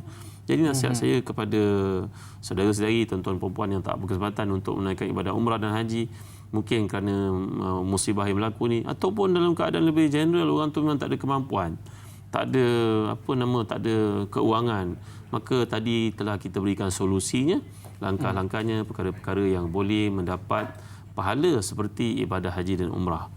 nanti kita sambung lagi insya-Allah dalam Baik Ustaz, maknanya di sebalik kesabaran itu ada ganjaran yang Allah nak berikan kepada kita. Baik Ustaz, kita dah bersedia dengan Ustaz Haryanto Rizal Rokman. Assalamualaikum Ustaz. Waalaikumsalam warahmatullahi wabarakatuh. Nampak handsome sikit hari ni Ustaz pakai songkok. Sebenarnya hari handsome. Hari handsome Ustaz ya. Okey, baik Ustaz, terima kasih kerana bersama dengan kita pada hari ini. Jadi kita nak merungkai beberapa persoalan tentang topik kita pada hari ini. Mungkin Ustaz boleh ceritakan berapa ramai jemaah yang sepatutnya bersama dengan Al-Fadhil Ustaz pada musim PKP yang berlangsung ini Ustaz. Baik, terima kasih Daik Aiman di studio bersama dengan bahagia Datuk Dr. Zahazan. Kita Alhamdulillah, kalau sepatutnya kita terbangkan lebih kurang keseluruhannya dalam 2,000 ke 2,500 orang sepatutnya. Tapi kerana suasana yang berlaku ini, tentulah ramai yang tak dapat untuk kita nak gerakkan, dan kita masih lagi menunggu bagaimana pihak Saudi sendiri menentukan untuk membenarkan para jemaah ini masuk bagi melaksanakan ibadah umrah khususnya. Adakah Ustaz telah pun menjangka perkara ini akan berlaku, dan apa reaksi Ustaz bila mendapat perkhabaran ini Ustaz? Saya sebenarnya pertama sekali ialah kita positif dengan apa yang berlaku. Of course lah, kita kok mana pun dia balik-balik, sebab yang kita buat ni perkara ibadah. Jadi kita balik-balik kepada soal keyakinan kita kepada Allah Subhanahu Wa Taala. Setiap sesuatu tentu ada hikmahnya. Yang keduanya, kita yakin pihak Saudi insya-Allah boleh untuk mendepani wabak yang berlaku ni, kerana sebelum ni juga ada wabak yang berlaku di Saudi, antaranya MERS-CoV, kalau Daik Aiman ingat. Ya. Dan alhamdulillah juga dapat diuruskan dengan baik. Cuma barangkali memerlukan masa, kerana wabak yang berlaku sekarang ni dalam kategori pandemik, wabak yang menular begitu hebat di seluruh dunia. Jadi kita yakin dan percaya insya-Allah dengan kemampuan kerajaan Saudi menguruskan dengan baik. Yang paling penting bagi memastikan Daik keselamatan dan juga kesihatan jemaah itu nanti apabila mereka berada di Tanah Suci. Baik Ustaz. Jadi Ustaz sebagai pengendali syarikat umrah dan haji, 2,500 ini satu bilangan yang cukup ramai Ustaz, jemaah. Jadi mungkin perkara ini sangat terkesan kepada syarikat. Tentulah. Saya rasa sebenarnya kita taklah banyak sangat. Ada orang lagi banyak lagi dari Yaman, syarikat yang lebih besar. Cuma satu sudutnya alhamdulillah kita tahu ada sebahagian yang memang terkesan kerana wang-wang yang kita dah kita dah bayar reserve dan sebagainya. Ada sebahagian yang memang tak dapat pulang semula atau refund. Baik. Tapi kita alhamdulillah dengan kita punya ground agent kita di sana, sahabat kita di sana yang sama-sama kerjasama dengan kita, setuju tak ada masalah untuk kita bawa ke depan. Dan bila keadaan pulih kita boleh terus masuk, tak ada masalah. Baik. Terima kasih Ustaz. Mungkin Ustaz boleh kongsikan apakah perkembangan terkini situasi yang mungkin berlaku di sana Ustaz? Sebenarnya Daik Aiman, ini satu perkara juga baguslah bila tanya Ustaz bincangkan tajuk ni. Banyak masyarakat kita mengambil maklumat daripada alam maya ataupun media sosial. Sebenarnya kalau macam kami, di pihak kami, kita banyak menunggu maklumat-maklumat rasmi. Bahkan kita mengikuti maklumat-maklumat daripada pihak menteri, daripada Jabatan Perdana Menteri, Menteri Agama, daripada kementerian luar, bahkan daripada Saudi sendiri. Kita sentiasa berhubung untuk mendapatkan maklumat-maklumat yang benar. Banyak maklumat yang kita lihat tersebar di media sosial, kebanyakannya maklumat yang belum dapat disahkan. Ya. Terima kasih Ustaz.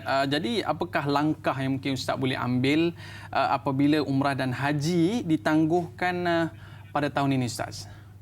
Kita Daik Aiman alhamdulillah, bila berlaku keadaan ini, perkara yang paling pokok sekali Daik Aiman ialah para jemaah.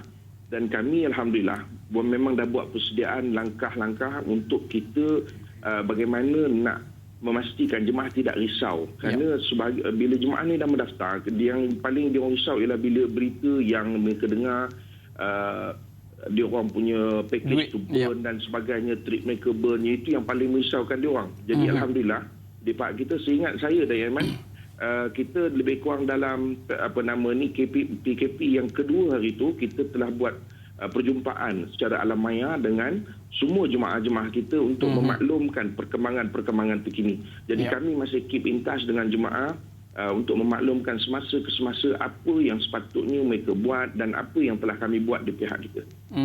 Terima kasih Al-Fadhil Ustaz di atas pencerahan yang diberikan, dan kepada para jemaah, harap jangan bimbang dan khawatir. Anda insya-Allah masih lagi ada peluang untuk menunaikan ibadah umrah. Terima kasih Al-Fadhil Ustaz. Mungkin sedikit pencerahan pada Ustaz ini dapat melegakan kerisauan yang berlaku pada jiwa jemaah-jemaah. Ada rezeki kita jumpa lagi. Assalamualaikum.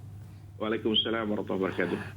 Baik Ustaz, bila kita melihatkan tentang keresahan yang berlaku ini, dan saya yakin dengan apa yang diberikan suntikan oleh Fadil Ustaz Haryanto tadi mengurangkan sedikit keresahan pada jiwa mereka. Mungkin Ustaz boleh ceritakan tentang apa yang dimaklumkan di dalam surah Al-Hajj ayat 25 yang mana artinya, dan sesiapa yang berniat yakni sebelum melakukannya untuk melakukan ilhad, yakni kezaliman dan kejahatan di tanah haram, nescaya kami rasakan kepadanya sebahagian daripada siksaan yang pedih. Mungkin ayat ini ada memberikan satu informasi kepada kita Ustaz tentang apa yang berlaku sekarang Ustaz.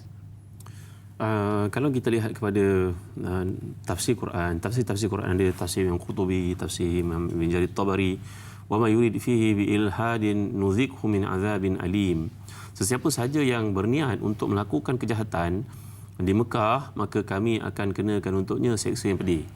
Ini adalah berikutan dengan niat sebahagian daripada orang Arab pada zaman dahulu ketika berada di luar Mekah untuk melakukan kejahatan di Mekah, maka Allah turunkan ayat itu. Ini antara khususiah ataupun kelebihan ataupun keutamaan tanah suci ataupun tanah haram. Haram yang dimaksudkan tanah mulia, ya. Jadi satu benda yang mulia di sisi Allah SWT. Kalau kita punya perbezaan hukum daripada tanah halal dan tanah haram. Tanah halal ni tanah seperti tanah air kita lah. Tapi tanah haram adalah Mekah, Madinah, Baitul Maqdis contohnya. Jadi ini adalah tempat yang mana kalau seseorang berniat untuk melakukan kalau kita berniat dekat tempat kita nak buat jahat, idza hamma bi sayyi'atin falam ya'malha lam tuktab lahu hatta amilaha. Kalau kita berniat untuk buat satu kejahatan di tempat kita tapi kita belum melakukannya, tidak ditulis bagi kita dosa. Ya. Once bila kita lakukan, barulah dikira sebagai dosa. Tetapi kalau di Mekah, di Madinah, sebaik saja kita berniat, ia telah menjadi satu dosa walaupun kita belum melakukannya. Jadi maksud ayat kat sini, larangan untuk seseorang itu berniat perkara-perkara buruk di tanah suci kerana ia terus dikira sebagai dosa di sisi Allah, sedangkan di tempat-tempat lain bukannya begitu. Itu sebab kalau kita lihat kisah seorang sahabat yang mulia namanya Abdullah bin Abbas radhiyallahu anhu, beliau memilih untuk tinggal mustautin di Taif dan wafat di sana. Kalau kita pergi ke Taif, pergi umrah dengan saya bawa pergi ke Taif untuk tunjuk di sini makam mungkin dikatakan makam Sayyidina Abbas, dan ada masjid di situ. Walaupun masjid itu bukan dibina pada zamannya, tapi dibinakan orang sebagai peringatan daripada zaman kerajaan Islam Osmaniyah dahulu. Jadi Abdullah bin Abbas ini memilih untuk duduk di Taif. Salah satu sebabnya, kata riwayat yang sampai kepada kita, kerana Abdullah bin Abbas bimbang berada di Mekah, ganjaran pahala 100,000 pada setiap ketaatan yang dilakukan. Berada di Madinah, ganjarannya 1,000. Subhanallah. Cuba bayangkan kalau kita berniat ataupun buat benda jahat pun dilipat gandakan. Keadilan Allah SWT itu bukan saja kebaikan dilipat gandakan, maksiat pun dilipat gandakan juga. Maka akhirnya beliau memilih untuk stay di Taif. Setengah pendapat mengatakan demikian, wallahu alam. Jadi ayat ini menunjukkan kepada kita, jangan seseorang itu berniat yang buruk-buruk, yang bukan-bukan. Sebelum pergi umrah terniat, nanti kalau aku pergi kat sana nanti aku nak ambil gambar perempuan Turki. Jangan main. Ya. Nanti kalau aku nak pergi ke Mekah nanti, apa susah orang cerita susah nak cium Hajar Aswad. Aku nak tolak orang, nak rempuk badan aku tegak. Ini niat yang salah. Dan dia mungkin akan dapat on the spot, Ustaz. Ya, niat itu terus dikira oleh Allah sebagai dosa. Jangan main. Begitu juga nanti saya nak pergi Madinah, nanti saya nak buat begini, benda-benda. Orang kata tak boleh hisap rokok. Saya nak pergi hisap rokok. Ada setengah orang kita ni yang degil kadang. Dia tulis di Madinah itu, jangan hisap rokok, jangan hisap vape. Tapi dia selamba je. Bahawa orang seperti ini hendaklah menjaga dirinya pantang larangnya, kerana dengan niat saja mampu menjerumuskan orang itu dalam hukuman Allah, azab yang pedih. Apatah lagi kalau dia melakukannya. Jadi kita kena faham ayat ini satu amaran, satu peringatan penting, ancaman daripada Allah terhadap mereka yang nak melakukan kejahatan, walaupun berniat saja di Mekah, di Madinah, sudah bahaya baginya. Baik Ustaz, tapi namun begitu keburukan itu dah mula masuk ke kawasan tanah haram ini Ustaz. Disebutkan juga dalam surah At-Taubah ayat 28 Ustaz, wahai orang yang beriman, sungguhnya orang musyrik yakni kafir itu najis, jiwa mereka kotor kerana mempersekutukan Allah, maka janganlah mereka mendekati Masjidil Haram selepas tahun ini. Dan kita lihat visa mula dibuka untuk orang asing ini Ustaz. Jadi mungkin ada sedikit Ustaz boleh beri pencerahan terhadap ayat pada surah At-Taubah ni Ustaz. Terima kasih. Ayat ini, innamal musyrikuna najasun fala yaqrabul masjidil haram ba'da amihim haza. Bahawa orang-orang musyrikin itu najis. Ini ayat berikutan dengan orang-orang Arab pada zaman dahulu, mereka tidak beragama Islam, mereka mendakwa mereka mengikut agama Nabi Ibrahim. Jadi datang perintah Allah SWT supaya Nabi kita SAW berdakwah kepada mereka. Kalau mereka masih lagi degil untuk tidak masuk agama Islam yang mereka klaim agama Nabi Ibrahim itu lebih benar, sekarang aku datang untuk renew agama Nabi Ibrahim, untuk bawa Islam ini mengganti Nabi Ibrahim, kata Nabi kita SAW. Tapi mereka tolak. So sekarang aku berkuasa di tempat ini dan Allah mewajibkan aku untuk memberitahu kepada kamu semua, seandainya kamu kekal dalam akidah yang sesat ni, kamu boleh keluar dari tempat ini. Kamu tak dibenarkan kamu ada di sini. Dan ayat ini juga menjadi bukti pengharaman dibenarkan golongan musyrikin kafirin untuk memasuki tanah haram, Mekah dan juga Madinah. Wallahu alam da'i iman. Setakat ini yang saya faham, yang saya ikut perkembangan, bahawasanya kerajaan Saudi telah pun memang daripada dulu menguatkuasakan undang-undang tak boleh di borders untuk memasuki, di sempadan memasuki, mereka ada kawalan ketat. Itu sebab kalau kita menaiki bas, kenderaan darat umpamanya di Mekah, di Madinah, kita akan sentiasa bersua dengan polis datang untuk buat untuk cek dalam bas itu sama ada bilangan jemaah agama dan sebagainya, mungkin pasport randomly mereka akan buka. Jadi setakat ini wallahu alam, saya tidak pasti kalau ada usaha membenarkan kemasukan orang-orang kafir ke tanah suci ini. Kalau ada, itu adalah perkaranya itu mereka dengan Allah. Kita adalah orang biasa, rakyat biasa, kita tak ada kemampuan untuk menghalang perkara ini dari berlaku. Apa yang dalam makluman saya, kata anak-anak ataupun adik-adik yang belajar di Universiti Madinah, mereka kata tidak berlaku benda itu. Kebetulan golongan yang datang itu nampak kelihatan macam orang-orang bukan Islam, tapi sebenarnya mereka adalah orang Islam, cuma rupanya saja yang bukan macam yang saya kata mereka. Wallahu alam, saya tidak pasti. Jadi Ustaz, kita mendoakan dan kita mengharapkan agar kesucian tanah haram ini akan berterusan dan dijaga sehingga bila-bila Ustaz. Jadi terima kasih Fadil Ustaz atas pencerahan yang diberikan. Kita tamat di TV3 dan kita akan sambung 30 minit lagi di TV9. Saya Da'i Aiman mengundur diri. Like dakwah, share ilmu. Assalamualaikum warahmatullahi wabarakatuh.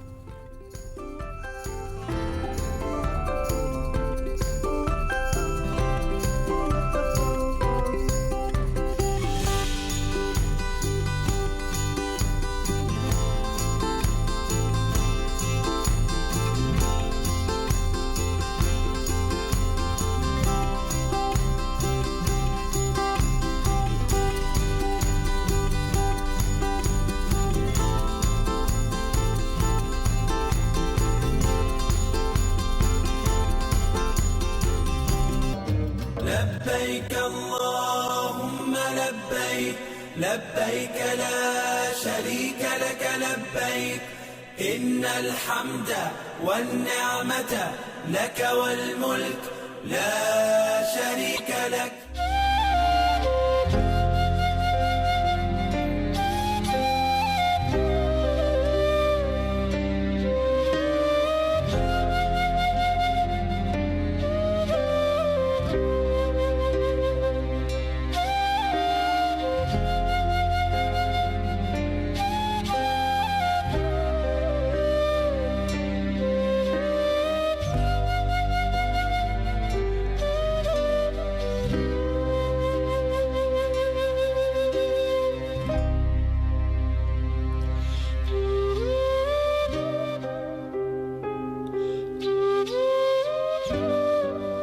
sayu, pilu dan sedih yang berkecamuk di dalam diri setiap orang Muslim.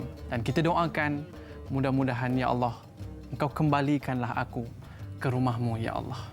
Dan bila mana kita melihatkan VT ini, kita melihatkan mungkin ada di kalangan mereka yang telah pun berada di KLIA dan ada juga yang mungkin telah diterbangkan ke Mekah sana untuk menunaikan ibadah umrah dan haji.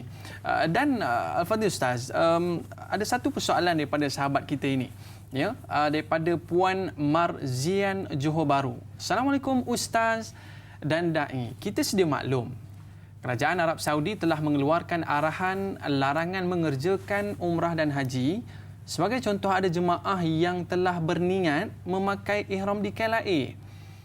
Apabila sampai di sana, larangan mengerjakan umrah baru sahaja dilaksanakan dan jemaah perlu pulang semula ke tanah air. Soalan saya, adakah kita perlu membayar dam dan apakah hukumnya apabila kita perlu membuka semula ihram? Mohon penjelasan. Terima kasih. Jazakallahu khairan kathiran. Persilakan Ustaz. Daya Iman dan juga para penonton sekalian, sebenarnya bagi kita yang datang dari Malaysia untuk melaksanakan ibadah umrah ataupun haji, niat kita adalah ketika dalam penerbangan nanti, dalam perjalanan ke tempat nanti akan diumumkan oleh pilot, iaitulah kita sampai tempat namanya Karnul Manazil. Maka biasanya pilot ataupun pembantunya akan buat pengumuman, para jemaah sekalian yang nak menunaikan ibadah umrah ataupun haji, kita akan sampai di Karnul Manazil bila-bila masa dari sekarang. Jadi anda dikehendaki untuk berniat. Jadi kita pass through melalui kawasan atas ruang udara Karnul Manazil, kita berniat. Jadi bagi jemaah yang masuk ke Mekah terus, mereka akan terus memakai ihram di KLIA tapi belum berniat lagi. Mereka pakai ihram siap-siap sebab nanti dalam kapal terbang payah nak pakai. Jadi itulah sebabnya digalakkan bagi jemaah yang terus masuk ke Saudi menunaikan ibadah umrah, terus masuk ke Tanah Suci Mekah, maka mereka akan memakai ihram di KLIA tapi mereka belum niat lagi. Niat hanya berlaku bila kita dah dalam perjalanan lebih kurang 6 jam, lebih kurang 5 jam lebih, maka tinggal beberapa jam akan sampai di Jeddah, mendarat di Jeddah, maka kita akan berniat di ruang udara di atas.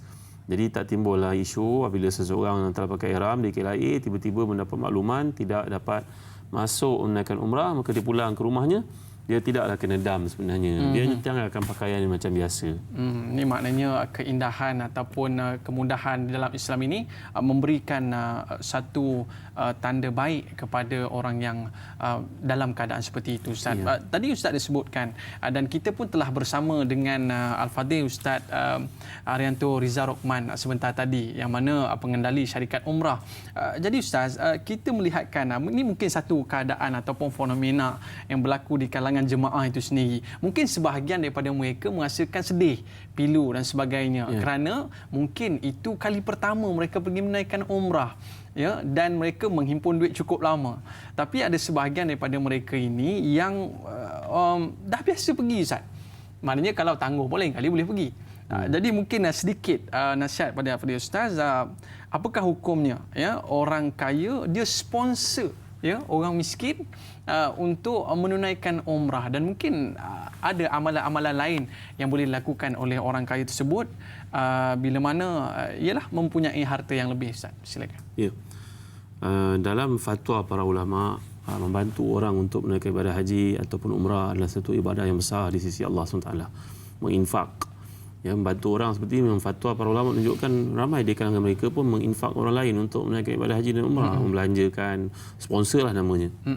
Dalam masa yang sama, kalau kita lihat kepada fiqh semasa, kata Syekh Dr. Yusuf Qaradawi dalam buku beliau Fiqh Aulawiyat, keutamaan yang ada dalam Islam ni kadang-kadang sebagai seorang yang berharta, yang jutawan, orang mempunyai wang dan sebagainya, kalau dia nak melakukan infak kepada orang dengan tujuan untuk orang itu pergi haji atau umrah, sepatutnya adalah lebih baik kalau dia melihat keperluan orang yang nak dihantarnya itu.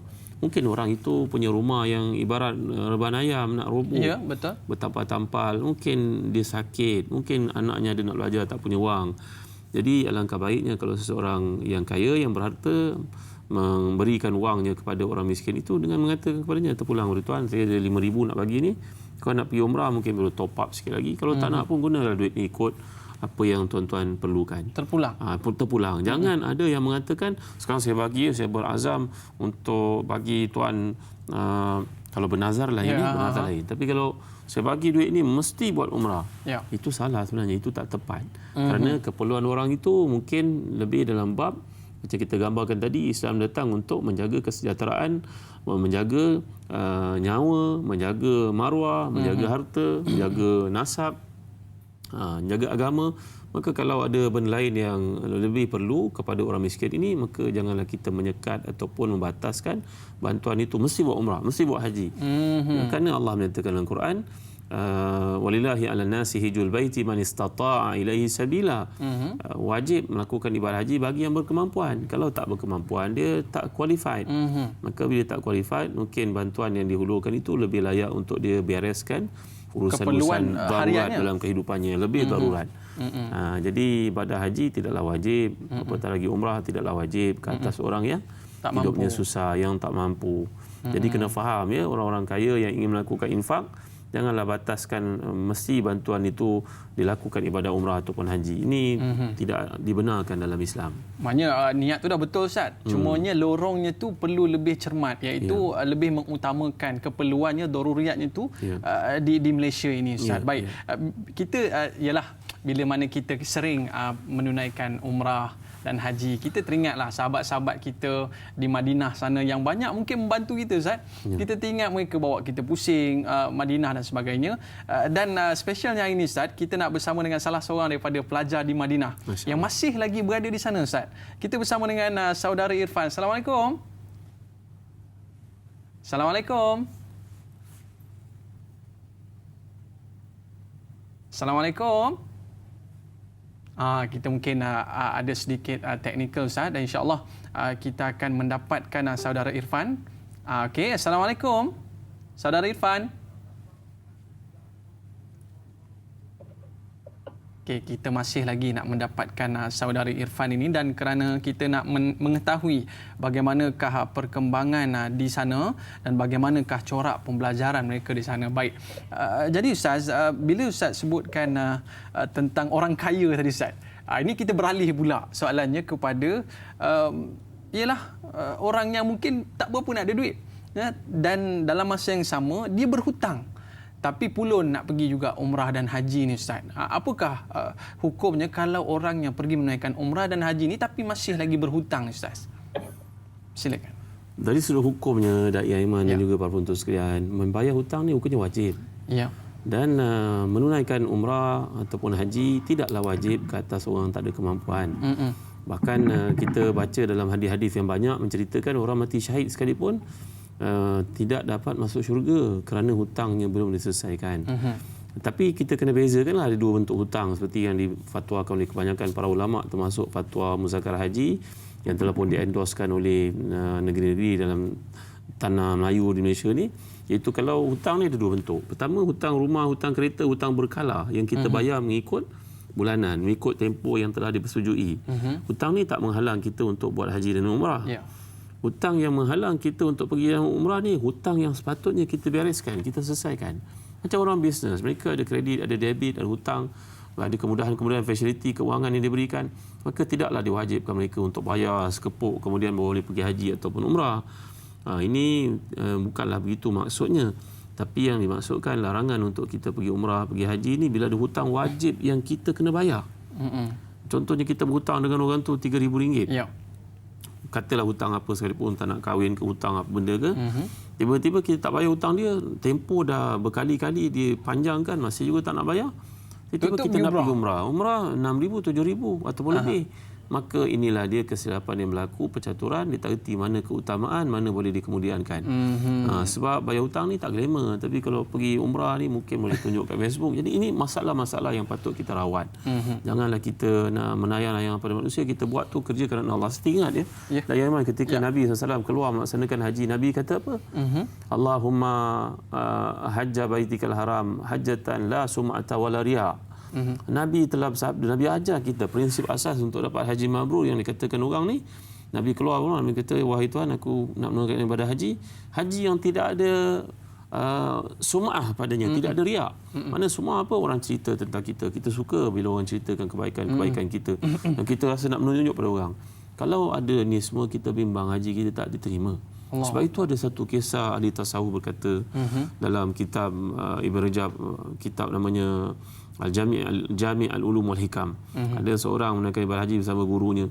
Dalam perjalanan melaksanakan ibadah haji itu, gurunya bertalbiyah, labbaik Allahumma labbaik, labbaik la syarika lak labbaik, innal hamda wa ni'mata lak wal mulk la syarika lak. Tiba-tiba anak murid yang mengikuti imam ini mendengar, gurunya mendengar suara jawapan dari langit mengatakan, la labbaik wa la sa'daik. Tiada bagimu penerimaan di sisi Allah. Gurunya ucap lagi, itu jawapannya lagi berkali-kali. Akhirnya bisik pada tuan guru, Tuan Guru dengar tak? Ada jawapan. Tuan Guru kata tidak diterima haji Tuan Guru lah. Tuan Guru ni mengatakan kepadanya, wahai anak, sebenarnya aku dah dengar kata-kata ni 40 kali dah. Mana Tuan Guru ni dah buat haji 40 kali. Tiap-tiap tahun aku dengar jawapan itu. Kalau begitu buat apa buat haji Tuan Guru?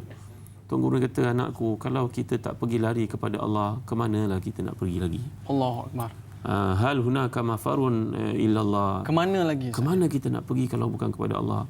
Jadi seumpama digambarkan Imam Ghazali, anak itu bertelingkar dengan ibunya, anak itu hilang daripada rumah, nanti menjelang petang dia pulang juga ke pangkuan ibunya, walaupun tadi bergaduh dengan ibunya, budak kecil itu. Jadi begitulah kita dalam kehidupan, luar kesilapan dengan Allah, tiada tempat melainkan kembali kepada Allah. Maka naklah kita ingat, kembali kepada Allah, buat yang terbaik. Jadi kita tak boleh ke Masjidil Haram, jadi ke mana kita nak pergi selepas ini, Ustaz? Tapi kita nak menjawab soalan ini selepas ini, Ustaz. Dan insya-Allah kita akan cuba dapatkan saudara Irfan yang mana akan menceritakan perkembangan di sana. Tapi sebelum itu kita berehat seketika, kembali selepas ini dalam Tanyalah Ustaz. Biar tahu, jangan keliru.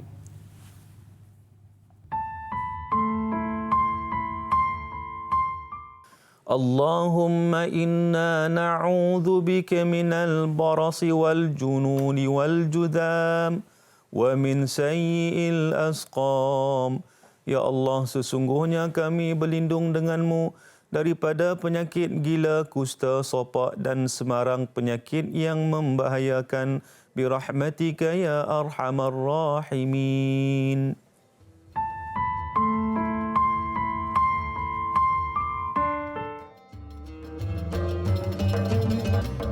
Alhamdulillah, kembali dalam Tanyalah Ustaz. Biar tahu, jangan keliru. Kerinduan melaksanakan ibadah umrah dan haji dirasai oleh seluruh umat Islam ketika ini. Dan Alhamdulillah, kita dapat bersama dengan saudara Muhammad Irfan Fahmi. Assalamualaikum. Waalaikumsalam warahmatullahi wabarakatuh. Apa khabar Irfan? Sihat, Alhamdulillah. Khabar dan ini sihat? Alhamdulillah sihat. Sekarang ini saudara Irfan dalam jurusan pengajian? Saya ambil bahagian dakwah dan Usuluddin di sini. Pada tahun berapa ya? Tahun yang ketiga lah. Oh, maknanya lagi setahun kira menamatkan pengajian lah ya? InsyaAllah lagi setahun. Okey, baik. Kita nak mendengarlah mungkin bagaimanakah situasi di sana sekarang? Okey, baik. Tentang situasi inilah pelajar Malaysia ataupun pelajar di Arab Saudi ni, sekarang kita masih kekal dalam perintah PKP ataupun perintah kawalan pergerakan ni. Yep. Dan kami di pelajar-pelajar di Universiti Islam Madinah ni, kita dah dikurung awal lah, lebih awal daripada Saudi lockdown negara dia. Jadi sekarang ni kita sebagai pelajar ni kita meneruskan semester macam biasa. Kelas yang diadakan secara online. Dan sekarang ni pun kita dah berada di fasa terakhir semester dan insya-Allah minggu depan kita akan mulakan peperiksaan akhir semester lah, insya-Allah. Jadi maknanya pembelajaran secara online tetap dilakukan di rumah lah ya? Ya, pembelajaran still berjalan macam biasalah. Tak ada orang kata terganggu dan sebagainya. Jadi saya yakin dan percaya Irfan biasa ya melaksanakan ibadah umrah di sana. Mungkin sedikit pengalaman boleh dikongsikan? Nak kata pengalaman tu adalah Alhamdulillah lah, sebab kita di sini diberikan orang kata peluang untuk pergi buat umrah ni, orang kata boleh kata setiap minggu lah. Setiap minggu ada orang kata tawaran-tawaran yang daripada syarikat-syarikat tertentu yang bagi orang kata diskaun kepada pelajar ni untuk pergi umrah lah ikut kelapangan masa masing-masing. Dan orang kata suasana di sini kalau pelajar-pelajar ni biasanya mereka akan pergi umrah ni balik hari lah. Kan biasa kalau kita dengar kan umrah ni 2 minggu, kadang 3 minggu. Tapi kami di sini biasanya kita akan buat balik hari lah. Sebab kata lebih cepat dan kata keperluan nak stay di Mekah tu tak ada sangat lah. Kecuali kalau musim-musim cuti semesta ataupun yang kata yang tak belajar mungkin kita akan stay di Mekah dalam 3-4 hari lah. Dan hotel yang ditawarkan kepada kita pun orang kata harga pelajar lah, harga bayar. Baik, buat masa ni mungkin Irfan boleh ceritakan adakah kita masih lagi boleh menunaikan umrah dan siapa yang buat saat ini dibenarkan untuk melaksanakan umrah? Baik, untuk setakat ni kita kata yang menetap di Arab Saudi ni kita tak dibenarkan untuk melaksanakan ibadah umrah sepanjang bulan Ramadan ni. Sepanjang bulan Ramadan ni, jadi orang kata Masjidil Haram ini hanya dibuka untuk orang kata imam-imam dan juga staf-staf yang bekerja di Masjidil Haram sahaja yang dibenarkan untuk masuk ke dalam. Baik. Jadi ibadah umrah sekarang ni terhentilah. Baik Irfan, kita melihatkan rombongan daripada Mesir, ya, pelajar-pelajar Mesir dibawa pulang ke Malaysia. Jadi mungkin sedikit luahan perasaan daripada Irfan bila melihat sahabat-sahabat daripada Mesir dapat pulang ke Malaysia. Sedangkan daripada Saudi tak tahu bila. Jadi apa pandangan? Baik, dalam isu berkaitan dengan orang kata kita nak balik ke Malaysia, kita kalau ikutkan akan pulang ke Malaysia 14 Mei. Ya. Jadi selepas daripada peperiksaan air semesta lah. Jadi untuk nak balik ke Malaysia, kami di sini tidak seperti mana urusan pelajar-pelajar di Mesir. Jadi kami di sini bila nak balik ke Malaysia kena ada visa yang diluluskan oleh pihak universiti. Jadi sekarang ini kita berada dalam fatrah pembelajaran lagi. Jadi tiket dan juga visa tak dapat dikeluarkan buat masa ni. Dan pihak universiti pun ada memberi jaminan kepada kami bahawa tiket itu akan diberikan selepas daripada sekatan penerbangan ni habis.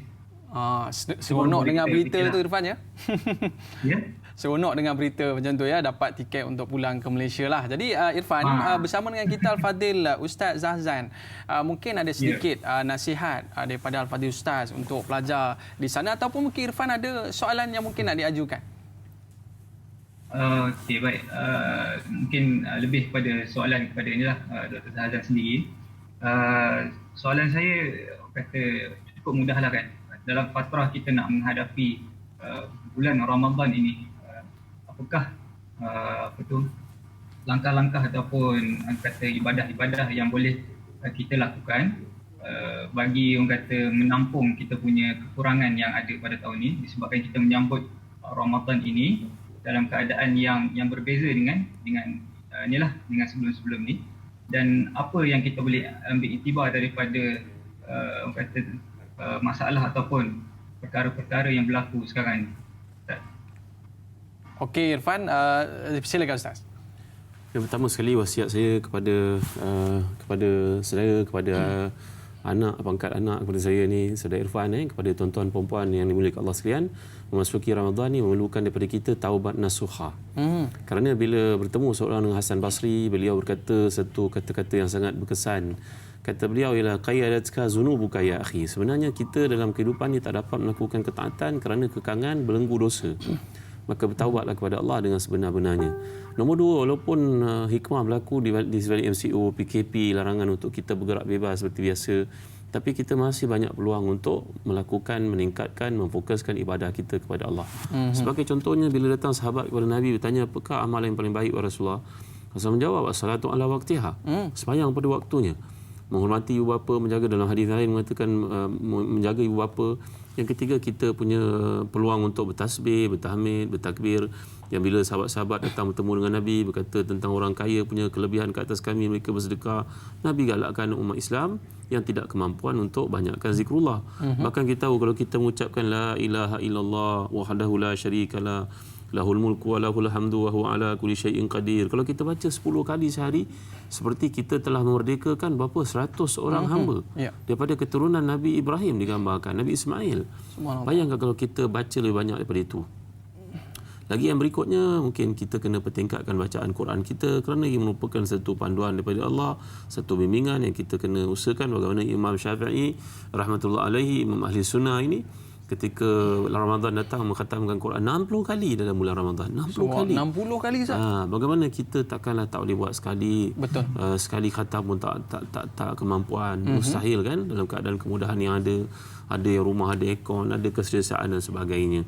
Jadi nasihat saya kepada semua Islam, banyaklah berdoa dengan doa yang Nabi anjurkan, Allahumma innaka afuwun tuhibbul afwa fa'fu anni, dan juga Allahumma inni as'aluka ridhaka wal jannah wa a'udzubika min sakhatika wan nar. Kepada Irfan dan kepada semua Islam, yakinlah apa yang berlaku ni ada hikmah di sebaliknya, tak lain tak bukan untuk penghapusan dosa dan untuk kita kembali kepada Allah, la'allahum yarji'un. Dan surah Rum tu Allah gambarkan musibah berlaku, kembalilah kepada Allah, mintalah tolong kepadanya. Subhanallah. Jadi Saudara Irfan, yakin dan percaya inilah satu poin yang cukup penting yang perlu kita lakukan di dalam kita memasuki bulan Ramadan. Terima kasih Saudara Irfan. Ya, Assalamualaikum. Baik Ustaz, Waalaikumsalam. mungkin Ustaz boleh memimpin doa kita Ustaz. Silakan. Alhamdulillahirabbil alamin wassalatu wassalamu ala asyrafil anbiya'i wal mursalin sayyidina wa maulana Muhammadin wa ala alihi wa sahbihi ajma'in. Allahumma ighfir lana dhunubana wa israfana fi amrina wa thabbit aqdamana wansurna 'alal qaumil kafirin. Allahumma ahsin 'aqibatana fil umuri kulliha wa ajirna min khizyid dunya wa 'adzabil akhirah. Allahumma ballighna Ramadan. Allahumma arzuqna as-siyam wal qiyam wa tilawatul Quran. Allahumma inna ala zikrika wa syukrika wa husni ibadatik. Ya Allah, lanjutkanlah usia kami agar memasuki Ramadan. Kurniakan kami kemuliaan untuk berpuasa padanya, qiyam padanya, membaca Al-Quran, menjaga lidah dan juga menjaga anggota kami yang melakukan perkara yang haram. Kurniakan kepada kami Lailatul Qadar, kurniakan kepada kami kesempatan untuk mengkhatam Quran berkali-kali wahai Tuhan dalam keadaan seperti hari ini. Ya Allah, angkatkanlah ya Allah azab, angkatkanlah siksa, angkatkanlah ujian, angkatlah bala yang menimpa seluruh dunia umat Islam khususnya pada hari ini. Ya Allah, ya Allah, berilah idea-idea yang baik kepada kepimpinan negara kami untuk melakukan apa yang terbaik kepada rakyat. Ya Allah, ya Allah, ya Tuhan kami, kurniakan untuk setiap umat Islam keimanan, ketakwaan, kesihatan, keafiatan, keselamatan dari sebarang musibah, penyakit-penyakit bahaya dan perkara-perkara yang tak diingini. Wahai Tuhan, kasihanilah kami. Ya Allah, kasihanilah sekian tentera, polis, jururawat, doktor yang berkhidmat pagi petang siang malam tanpa mengira waktu untuk menjaga keselamatan negara tercinta ini. Wahai Tuhan, Allahumma kfina bihalalika an haramik wa aghnina bifadlika aman siwak. Ya Allah, cukupkan kami dengan halal dan menjauhi haram. Kayakan kami dengan minta kepadamu bukan kepada yang lain. Allah, Allahumma innaka afuwun tuhibbul afwa fa'fu anna. Ya Allah, kurniakan Ramadan kepada kami dengan keampunan, keselamatan melakukan dosa, keselamatan daripada neraka, dan bebaskan kami, bapa kami, anak-anak kami, pasangan kami, keluarga kami, sekalian umat Islam daripada api neraka. Wahai Tuhan, Rabbana atina fid dunya hasanah wa fil akhirati hasanah wa qina azabannar. Wa sallallahu ala sayyidina Muhammad wa ala alihi wa sahbihi wasallam. Walhamdulillahirabbil alamin. Amin amin amin ya rabbal alamin. Terima kasih Al-Fadhil Ustaz atas pencerahan yang diberikan. Letih muhasabah saat diuji, ketika berduka antara takut dan harapan. Sekarang masa terbaik untuk memahami dan merenung tentang kelemahan diri. Saksikan Tanyalah Ustaz esok dalam topik kita pengakhiran yang baik bersama dengan Da'i Azrin dan Ustaz Roslan Muhammad. Selamat menunaikan ibadah umrah.